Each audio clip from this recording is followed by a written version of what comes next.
اعوذ باللہ من الشیطان الرجیم بسم اللہ الرحمن الرحیم۔ السلام علیکم ورحمۃ اللہ وبرکاتہ۔ الحرم آن لائن قرآن اکیڈمی کی طرف سے خوش آمدید۔ آج میں آپ کو ایک بہت ہی پیارا فرمان مصطفیٰ صلی اللہ علیہ وآلہ وسلم پڑھ کر سناؤں گی، لیکن اس سے پہلے میں آپ لوگوں سے گزارش کروں گی کہ اگر آپ میرے چینل پر نئے ہیں تو اسے لائک اور سبسکرائب کریں اور اپنے دوستوں میں اسے ضرور شیئر کریں اور ہمارے ساتھ صدقہ جاریہ کا حصہ بنیں۔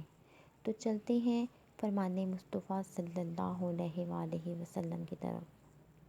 اللہ تعالیٰ کے نزدیک عشرہ ذی الحج سے زیادہ عظمت والے دوسرے کوئی دن نہیں ہیں، لہٰذا تم ان دنوں میں تسبیح و تہلیل اور تکبیر و تحمید کثرت سے کیا کرو۔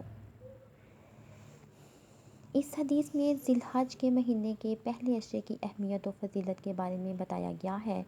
اس لیے ہمیں چاہیے کہ جب بھی ہم اپنی زندگی میں ذی الحج کے مہینے کو پائیں تو اس کے پہلے عشرے میں عبادتوں کا خاص اہتمام کریں تاکہ اللہ تعالیٰ کے نزدیک اپنے درجات کو بلند کر سکیں۔ اللہ تعالیٰ سے دعا ہے کہ اللہ تعالیٰ ہمیں ذی الحج کے مہینے کی برکتیں لوٹنے کی توفیق عطا فرمائے۔ آمین۔